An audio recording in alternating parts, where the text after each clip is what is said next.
Solution with Saeed. आज का जो टॉपिक हम लोग का वर्टिकल ऑपोजिट एंगल्स जो हम लोग को बहुत ही इम्पोर्टेंट है, क्योंकि ये सिर्फ कोई खास क्लास 7, 8, 9, 10 के लिए नहीं, बल्कि ये एक बेसिक है। इस बेसिक के बिना आप बहुत सारे थ्योरम्स वगैरह सॉल्व करेंगे, आपको दिक्कत होगी। तो उसको समझने से पहले हम लोग कुछ मिसाल ले रहे हैं। जैसे मेरे पास 2 मार्कर है, अगर इस मार्कर को देखेंगे आप, अगर हम इस मार्कर को देखें तो अगर इसको हम थोड़ा सा क्लोज करें और दूर करें तो आप देखिएगा कि इसके जो आमने सामने जो एंगल्स हैं, यानी ये एंगल और ये एंगल ऊपर सामने वो एंगल आपस में बराबर हो रही है। यानी आप किसी भी 2 सीधा लाइन को लीजिए, लाठी को लीजिए, उसको ऐसे खोलिए और बंद कीजिए, तो उसी पर्सपेक्टिव से आप समझ सकते हैं कि वर्टिकल ऑपोजिट एंगल्स क्या है। आप ये 2 लाइन ले रहे हैं, ठीक है, और दोनों लाइन्स को इस तरह से आप मिला रहे हैं, और दोनों लाइन्स के जो आमने सामने जो एंगल्स होता है, इन आमने सामने एंगल्स को ही कहते हैं वर्टिकली ऑपोजिट एंगल्स। ठीक है, डिफाइन जो दिया हुआ है, डिफाइन पे कोई दम नहीं है, आप समझते हैं तो आपको कॉन्सेप्ट याद रहेगा। जो डिफाइन में सिर्फ बात छुपी हुई है, वही बात लिखी हुई है। यानी 2 लाइन्स को अगर एक दूसरे से, मान लो ये लाइन इस तरह से था, ऐसी लाइन्स को मैं थोड़ा सा ये सुला के और इसको थोड़ा सा मैं और थोड़ा स्लोप टाइप पे कर देता हूँ, तो देखिए यहाँ इसमें भी, यहाँ पर भी जो एंगल आमने सामने बन रहा है, ये दोनों आपस में बराबर होंगे, और जो एंगल यहाँ और यहाँ बन रहा है वो एंगल पे आपस में बराबर होंगे। तो ऐसे एंगल्स को कहते हैं वर्टिकली ऑपोजिट एंगल्स। समझना इजी तरह से समझना होगा आपको। अगर आप किताबी जुबान को रफ्ता करेंगे तो कहीं भी आपका काम नहीं आने वाला है। और ये जो वर्टिकली ऑपोजिट एंगल्स है, ये बंगाल बोर्ड और बिहार बोर्ड के CBSE और वेस्ट बंगाल बोर्ड के तमाम बच्चों के लिए 7, 8, 9, 10 टिल 9, 10 के थ्योरम्स में भी बहुत ज़्यादा यूज़फुल ये वर्टिकल ऑपोजिट एंगल्स जो कॉन्सेप्ट मैं बता रहा हूँ, बहुत ही ज़रूरी है। आते हैं हम लोग डिफाइन पे देखते हैं। लिखा है कि 2 एंगल्स आर कॉल्ड, यानी 2 एंगल को हम लोग कहते हैं a pair of vertically opposite angles. Vertically opposite angles का जोड़ा कहते हैं। If their arms form 2 pairs of opposite ray. बोल रहा है क्या, अगर उनके आर्म जो होते हैं, their arms form 2 pairs of opposite rays. अगर ऑपोजिट क्या बनाते हैं, ऑपोजिट रेज बनाते हैं। ठीक है, ऑपोजिट रेज बनाते हैं। अब देखिए यहाँ पर आप 2 लाइन ले रहे हैं, ये दोनों लाइन को देखिए, ये एक लाइन है AB और एक लाइन आपका CD, और ये दोनों लाइन जो है, ये दोनों लाइन इंटरसेक्ट किया इस पॉइंट पे, इसको O बोलते हैं। ये लाइन है आपका A और ये लाइन है आपका B, और ये आपका C, यहाँ मान लेते हैं हम यहाँ C, और यहाँ इस पॉइंट को मान लेते हैं D। ये दोनों को इंटरसेक्ट, ये दोनों लाइन, बशर्ते कि दोनों लाइन होना चाहिए, लाइन, ठीक है ना, लाइन होना चाहिए। ये नहीं कि कोई कर्व लाइन हो, आप कहिएगा हम ऐसे कोई लाइन लिए और ऐसे कोई लाइन लिए तो ये कहलाएगा, ये कभी नहीं कहलाएगा। इसके लिए 2 लाइन चाहिए, और इसके जो आमने सामने होगा जो एंगल, इसके सामने ये एंगल है और इसके सामने ये एंगल है, ठीक है ना, जैसे यहाँ बनाए एंगल 1, एंगल 2, एंगल 3, एंगल 4। तो एंगल 1 और एंगल 3 एक दूसरे का वर्टिकली ऑपोजिट एंगल्स है। दैट्स मीन्स कि दोनों एंगल आपस में बराबर है। अगर ये मान लीजिए 120 डिग्री है तो ये भी 120 डिग्री होगा, ये अगर 30 डिग्री है तो ये भी 30 डिग्री होगा, ठीक है ना। तो 120 अगर होगा तो ऑनेस्टली ये साइड होगा और ये साइड होगा। क्यों होगा आगे बताएंगे हम। तो लिखा है कि let 2 lines AB and CD intersect at a point, मतलब कि अगर AB और CD 2 लाइन अगर इंटरसेक्ट करता है एट द पॉइंट O, ठीक है ना, तो then 2 pairs of VO angles यानी vertically opposite angles are form बनेंगे। तो यहाँ पर आप देख सकते हैं, मैं आपको दोबारा भी बता रहा हूँ कि इसमें जो एंगल्स बना है, इन दोनों लाइन को आपने जब इंटरसेक्ट किया, ठीक है ना, ये आपका A है, ये B पॉइंट है, ये आपका C पॉइंट है और ये आपका D पॉइंट है, तो ये O है। तो ये जो AOC, ये एंगल जो बना ये पॉइंट AOC, ठीक है ना, तो एंगल AOC, यहाँ जो लिखा हुआ एंगल AOC और एंगल AOC और एंगल BOD, ये एंगल, ये दोनों एक दूसरे का क्या लगा, वर्टिकली ऑपोजिट एंगल्स।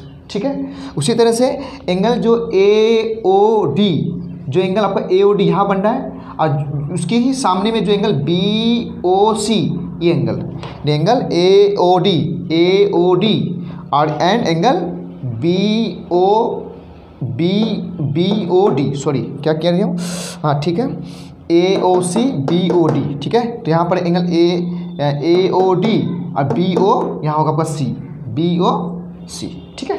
इसको वर्टिकल ऑपोजिट एंगल, हम लोग इसको प्रूफ भी करेंगे कैसे होता है, लेकिन इसको प्रूफ करने से पहले हम लोग कुछ की पॉइंट को देखना ज़रूरी है, जिसके बगैर हमको समझना कहीं ना कहीं दुश्वारी होगी। तो मैं इस साइड को मिटा रहा हूँ, और आप देख सकते हैं कि मैंने वहाँ लिखा है, इस साइड में यहाँ लिखा है एडजेसेंट एंगल्स। क्या लिखा है ऊपर, एडजेसेंट एंगल्स। उसको समझने से पहले मैं इस साइड को थोड़ा सा साफ कर लेता हूँ। तो अब जो हम लोग का नेक्स्ट पॉइंट है इसको समझने के लिए, प्रूफ करने के लिए। तो एक पॉइंट है कि एडजेसेंट एंगल। एडजेसेंट एंगल आप देख सकते हैं, मैं लिखा हूँ यहाँ पर कि इस तरह से आपका एक क्या बना हुआ है, एंगल्स बना हुआ है। यानी आप, मैं उसको रफ कर रहा हूँ, आपको देखिए जो बना हुआ है। यानी यहाँ पर जो है, यहाँ 2 एंगल है। कितना एंगल है? 2 एंगल है, देख रहे हैं। तो यहाँ पर जो 2 एंगल है, ये पॉइंट मान लीजिए ए है, ये पॉइंट आपका ओ है, ठीक है ना। ये आपका यहाँ पर बी पॉइंट है और यहाँ पर आपका सी है। एक एंगल है ए ओ बी, एक एंगल है ए ओ बी, ठीक है, ए ओ बी, ये एंगल, ठीक है। और एक एंगल आपका क्या है, बी ओ सी, यानी ये एंगल। तो ये ए ओ बी और एंगल बी ओ सी, ए ओ बी और बी ओ सी, ये दोनों एंगल एक दूसरे का कहलाएंगे एडजेसेंट एंगल। क्या कहलाएंगे? Adjacent angle. क्यों कहलाएंगे और क्यों कहलाएंगे और कब कहलाएंगे, ये भी वजह है। तो ये कब कहलाएंगे, उसके लिए 3 बात होना ज़रूरी है। 3 बात क्या है कि ये दोनों एंगल हैविंग सेम वर्टेक्स। आप देखेंगे एंगल ए ओ बी का वर्टेक्स क्या है, ओ है। एंगल बी ओ सी का भी क्या है, एक कॉमन वर्टेक्स ओ है। तो ये जो वर्टेक्स है ओ पॉइंट, ये जो ओ वर्टेक्स है, ये एंगल ए ओ बी के लिए भी है, यहाँ पर आ गया। और यही वर्टेक्स बी ओ सी, यानी ये the point O is common for both angles. यानी ओ पॉइंट जो है दोनों एंगल के लिए क्या है, कॉमन है। एक बात। दूसरी बात क्या है, हैविंग अ कॉमन आर्म। और दोनों क्या रखेगा, कॉमन आर्म। तो आप देखेंगे कि एंगल ए ओ बी और एंगल बी ओ सी में ये जो साइड देख रहे हैं ओ ए, ये जो साइड, सॉरी ये साइड जो देख रहे हैं ओ बी, ये साइड जो ओ बी है, ये आपका जो साइड है, ये क्या है, ये आपका है कॉमन आर्म। क्या है? कॉमन आर्म ना, हम कह देते हैं कॉमन आर्म, ये आपका कॉमन आर्म। तो एक पॉइंट की ओ ये आपका कॉमन वर्टेक्स, एक कॉमन वर्टेक्स हुआ ये, ठीक है। ओ एक कॉमन वर्टेक्स है और ये वाला आपका कॉमन आर्म है। 2 बात। तीसरी बात है क्या, non common arms are opposite of common arm. मतलब उनके कॉमन आर्म के ऑपोजिट होगा, मतलब जो नॉन कॉमन है। जैसे नॉन कॉमन क्या हो, ओ ए जो इस एंगल का है और ओ सी जो है इस एंगल का है, ठीक है। तो ये नॉन कॉमन आर्म जो है, तो एंगल, ये जो एंगल आपका है, ये जो कॉमन आर्म है ओ बी, इस ओ बी के क्या ऑपोजिट होगा, एक इधर होगा और दूसरा इधर होगा।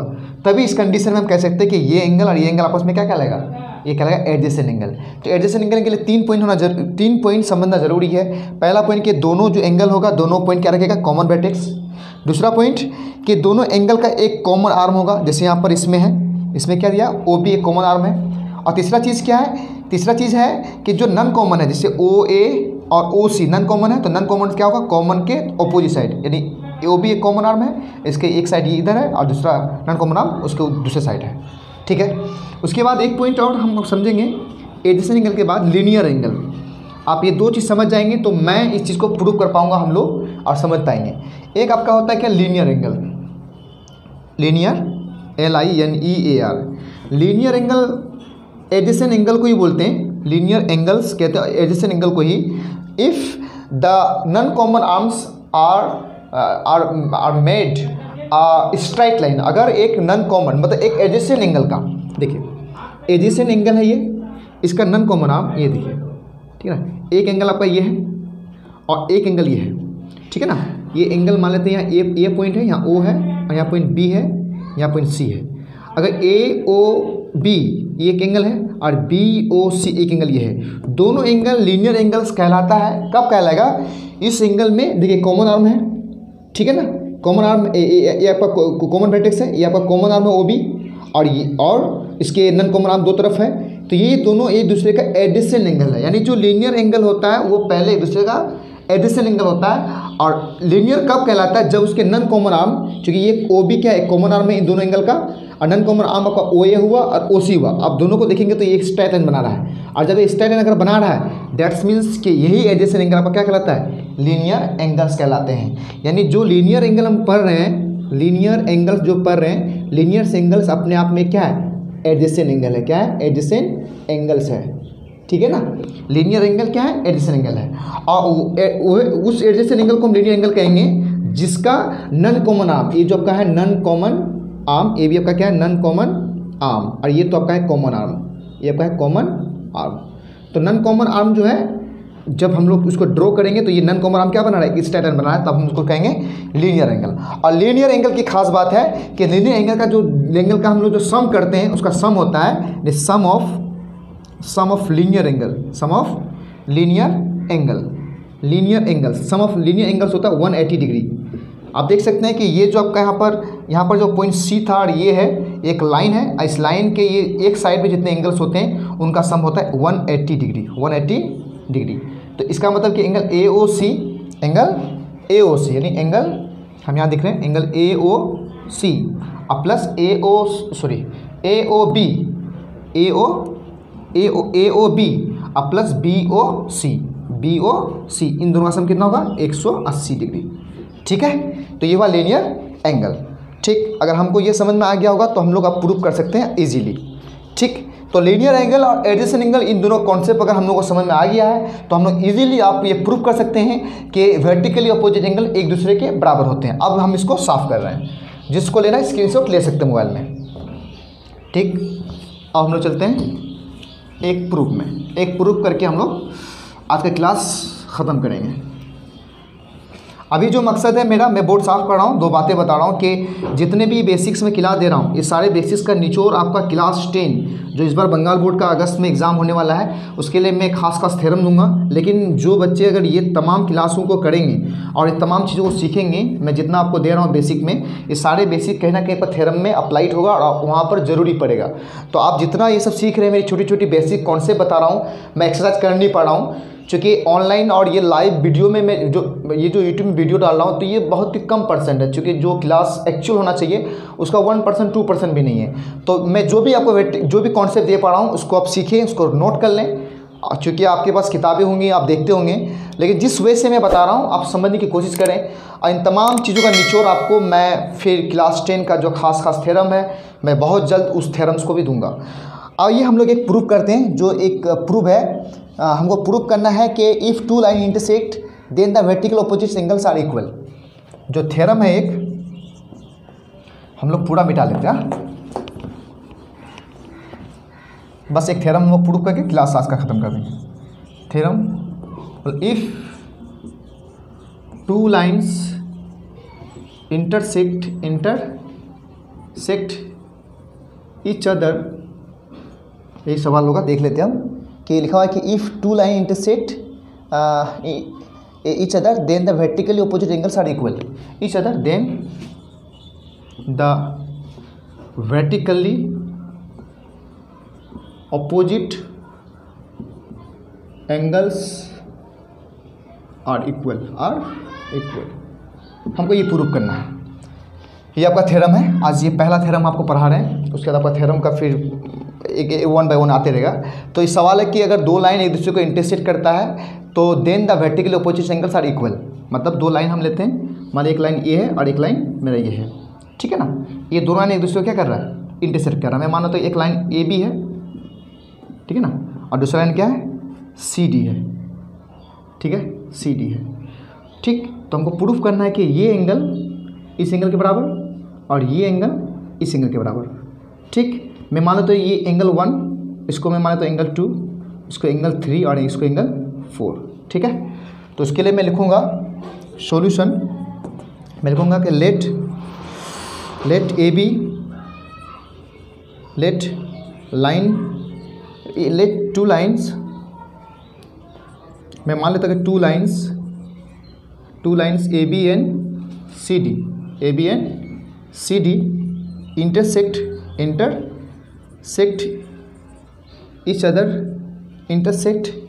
each other at the point O। एक दूसरे को O पॉइंट पे काट रहा है, हम इसको मान लेते हैं O पॉइंट। ठीक है, O को मैं यहाँ दिखा देता हूँ, बगल में लिख लेते हैं, अच्छा रहेगा, ठीक है ना। ठीक, ये हम लोगों ने मान लिया, ठीक है ना। ये आपका गिवन है, गिवन इसको लिखते हैं लेट लेके। अब हमको जो करना है, तो हमको करना है क्या, टू प्रूफ क्या करना है। इसी बीच में बता देता हूँ, मैं अभी थ्योरम का पार्ट शुरू नहीं किया हूँ कि किसी भी थ्योरम को आपको दिखाना, सोल्व करना तो आपको 4 चीज़ दिखाना जरूरी है। 4 में तो 3 जरूरी है। पहली बात कि गिवन क्या दिया हुआ है, दूसरा कि आपको टू प्रूफ क्या करना है, चौथा बहुत समय कंस्ट्रक्शन की ज़रूरत पड़ती है, बहुत समय कंस्ट्रक्शन की ज़रूरत नहीं पड़ती है, और चौथा आपको प्रूफ। कोई भी थ्योरम हो तो इसमें 4 स्टेप को हम अपनाते हैं। गिवन क्या दिया हुआ है, to proof, construction proof. Construction हर एक थ्योरम के लिए ज़रूरी नहीं है, लेकिन गिवन, टू प्रूव और प्रूफ, ये 3 चीज़ ज़रूरी है। जैसे मैंने गिवन में लिखा कि 2 लाइन दिया हुआ ए बी और सी डी एक दूसरे इंटरसेक्ट करता each other at the point O. अब हमको प्रूफ क्या करना है, हमको कंस्ट्रक्शन करने की कोई ज़रूरत नहीं है। हमको प्रूफ क्या करना है, प्रूफ करना है कि हमको प्रूफ करना है A O C, angle A O C equal to A O C equal to B O D, angle B O D. A O C को मैंने क्या माना है, ए ओ सी जो एंगल 2, यानी हमको प्रूफ करना है एंगल 2 इक्वल टू एंगल 4। और क्या प्रूफ करना है, और दूसरा जो है उसी तरह से same A O D, angle A O D किसका प्रूफ करना है, एंगल ए ओ डी को बराबर दिखाना है बी ओ सी का, बी ओ सी का। दैट इज, इसका मतलब हुआ यहाँ पे दैट इज कर दीजिए, ए ओ डी का मतलब ए ओ डी एंगल 1 को दिखाना है एंगल 3 के बराबर, एंगल 1 को दिखाना है एंगल 3 के बराबर। ठीक है, ये प्रूफ करना है, ये होगा 2 प्रूफ। अब हम लोग आ जाते हैं प्रूफ कैसे करेंगे, ठीक है ना। तो हम आ जाते हैं यहाँ पर, अब आप लिखते हैं 2 प्रूफ। 2 प्रूफ में आएंगे तो हम लोग क्या लेंगे, हम लोग इन दोनों में से अगर कोई एक प्रूफ कर देते हैं, हम मान लेते हैं पहला वाला ही प्रूफ करना चाहते हैं, अगर ये हम प्रूफ कर देंगे तो ये सिमिलरली कर लेंगे। तो इसके लिए हम मानते हैं कि सिंस, हम लोग मान लेते हैं कि सिंस, मानते हैं कि सर सी डी मेरा एक लाइन है, सी डी हम एक लाइन मानते हैं, इस पर मानते हैं कि ए ओ जो है, ए ओ इस पर स्टैंड है। तो सिंस हम मान लेते हैं कि A O stands on line C D.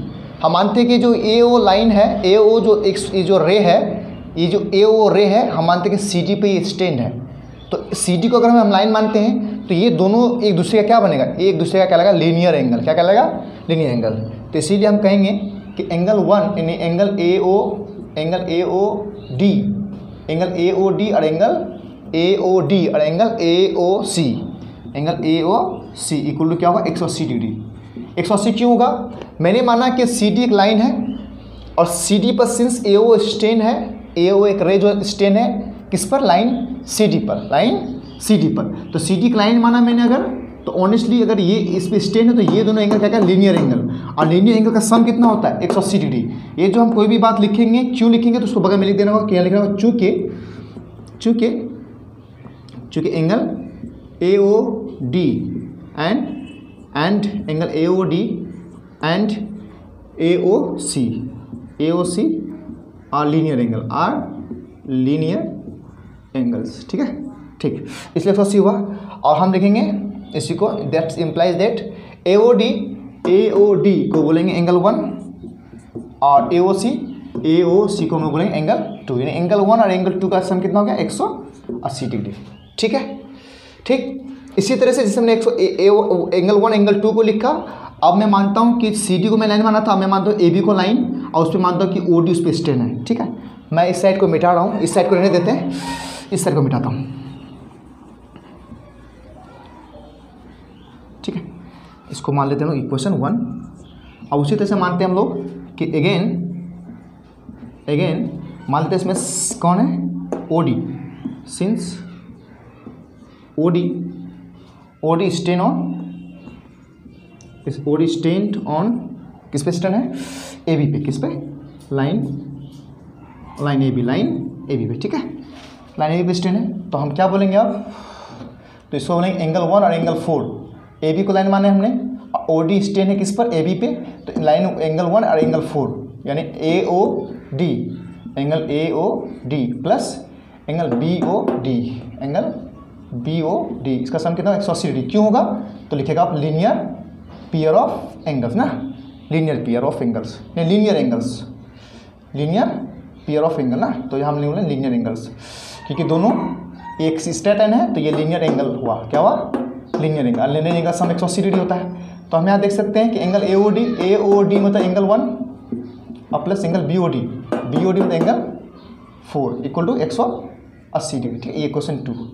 अब हम देख पा रहे हैं इक्वेशन 1 में भी 180 डिग्री है, इक्वेशन 2 में 180 डिग्री, जब दोनों ये साइड बराबर है तो ये वाला पार्ट और ये वाला पार्ट क्या हुआ, बराबर। जब ये आर एच एस साइड बराबर है तो एल एच एस साइड भी बराबर, तो इसलिए हम लिख सकते हैं फ्रॉम इक्वेशन 1 एंड 2, देखेंगे कि ये बराबर, तो ये दोनों भी बराबर, यानी एंगल ये वाला देखिए इधर क्या, angle 1 plus angle 2 equal to क्या है, एंगल 1 प्लस एंगल 4। तो एंगल 1 एंगल 1 इक्वल बराबर, ठीक है, बराबर में है तो ये कट जाएगा, इक्वल में अगर है तो कट जाएगा, इसलिए बचेगा मेरा क्या, angle 2 equal to angle 4, angle 2 equal to angle 4। यही करना था हमको प्रूफ। देखिए एंगल 2 इक्वल टू एंगल 4 आ गया। और सिमिलरली आप ये कर सकते हैं, वो आपका काम रहेगा। तो सिमिलरली क्या होगा, angle 3 angle 1 equal to angle 3, angle 1 equal to angle 3, ये हुआ हम लोग का प्रूफ। इस पर हम लोग नेक्स्ट वीडियो में हम लोग इस पर क्या कहता है कि जो भी इसका प्रॉब्लम्स होगा उसको बनाएंगे। आपको जितना समझ में आया तो ठीक है, आपको कोई दिक्कत हो तो आप कमेंट कर सकते हैं, और किस तरह वीडियो आपको चाहिए आगे उसके लिए बोल सकते हैं। शुक्रिया। आप वीडियो ज़्यादा से ज़्यादा लाइक करें, शेयर करें, और हमारे यूट्यूब चैनल का बेल आइकन को दबा दें ताकि जब भी वीडियो आए तो आपको पहले मिले। शुक्रिया, जय हिंद।